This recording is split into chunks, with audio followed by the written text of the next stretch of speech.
Hello student, हमने solution के पहले पार्ट में पढ़ा था measurement of concentration of solution. Solution की कंसंट्रेशन का मेजरमेंट की स्टडी की थी, जिसमें हमने डिफरेंट यूनिट की स्टडी की थी।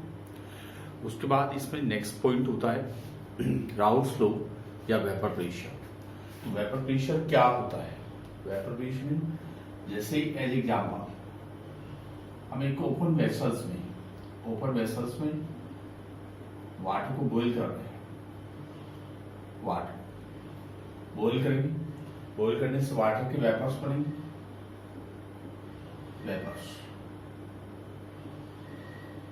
वेपर्स बन रहे हैं, ये वेपर्स इन्वायरमेंट में मिक्स हो जाएंगे। अब इसी प्रोसेस को हम क्लोज वेसल्स में करें। क्लोज वेसल्स में करते हैं, क्लोज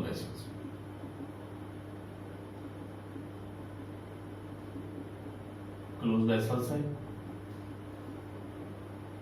ये वाटर बॉईल करते हैं, वेपर्स बनती है।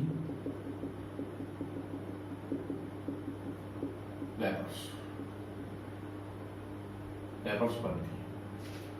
फर्स्ट क्या इंक्रीज कर रहे हैं, टेम्परेचर इंक्रीज कर रहे हैं, तो लिक्विड स्टेट वेपर्स में चेंज होती है।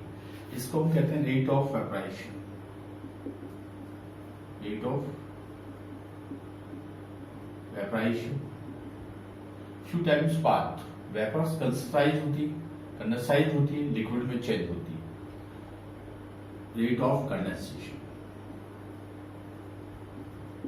कंडेंसेशन, एट इक्विलिब्रियम स्टेट, दोनों के बीच में इक्विलिब्रियम स्टेट आती है। Then vapours applied a force. यहां पर वेपर्स सॉल्यूशन या लिक्विड की सरफेस पर एक फोर्स को अप्लाइड करती है। It's known as vapour pressure. मूल डेफिनेशन क्या होगी? Main definition of the vapour pressure in A close vessels when a liquid is boiled converted into vapors, both are in equilibrium state. At equilibrium state, vapors of liquid is applied a force on the surface of solution.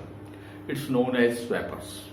जब हम close vessels में liquid solvent या solution को heat करते हैं, boil करते हैं, vapours बनती है। दोनों के बीच एक इक्विलिब्रियम स्टेट बनती है। उस इक्विलिब्रियम स्टेट के दौरान जो वेपर्स है वो एक फोर्स अप्लाई करती है। किस पर? Surface of solution. सॉल्यूशन की सरफेस पर एक फोर्स अप्लाई होता है। It's known as vapour pressure. तो vapour pressure means at equilibrium state.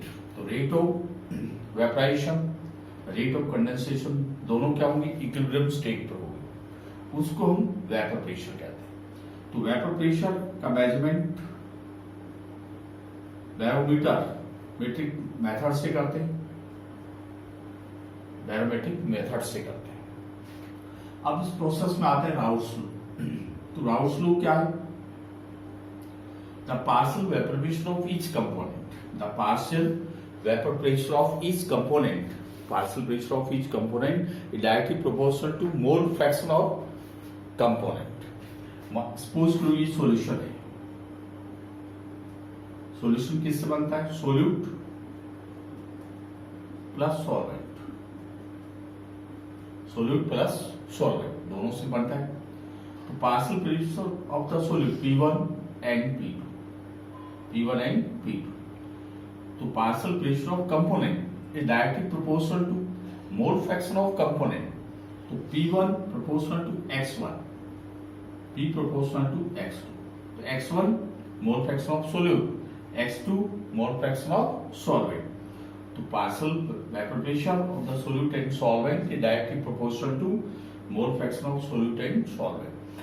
Raoult's law के अकॉर्डिंग किसी भी कंपोनेंट, सॉल्यूशन के कंपोनेंट का पार्शियल प्रेशर उसकी मोल फ्रैक्शन की डायरेक्टली प्रोपोर्शनल होता है। इसको रिप्रेजेंट करते हैं।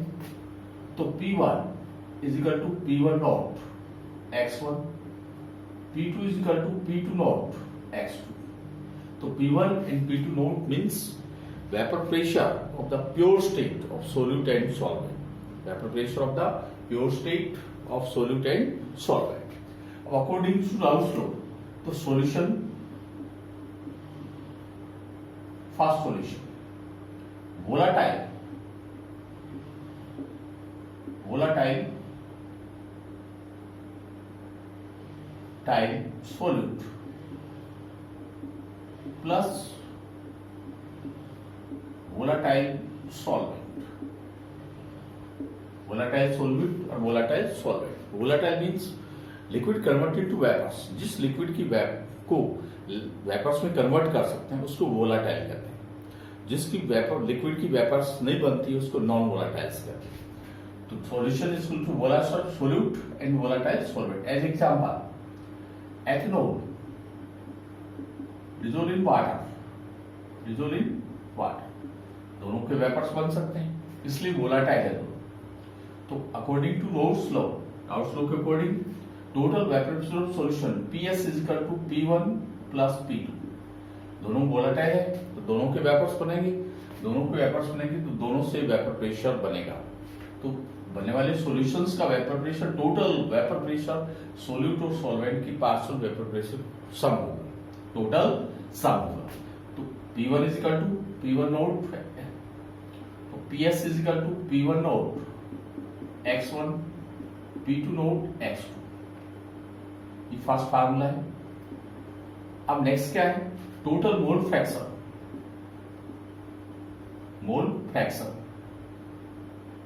total mole fraction of solution x1 plus x2 is equal to 1. तो x1 is equal to 1 minus x2। इस वैल्यू को सबपुट करते हैं तो PS is equal to P1 naught 1 minus x2 P2 note x2। तो PS is equal to P1 naught minus x2 P2 note x2। तो PS is equal to P1 naught plus X2 P2 naught minus P1 naught. इस फार्मूले से हम volatile solute और volatile solvent के बनने वाले सॉल्यूशन का वेपर प्रेशर कैलकुलेट कर सकते हैं। तो P1 note means vapour pressure of pure solute, P2 note vapour pressure of pure solvent, X2 mole fraction of solvent. अब इसको ग्राफिकल रिप्रेजेंटेशन देख सकते हैं।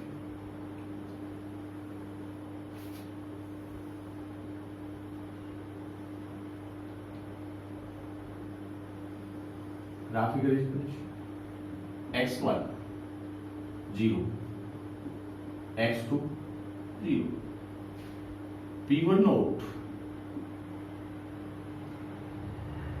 P2 नोट, दोनों वोलेटाइल हैं, 3 स्ट्रेट लाइंस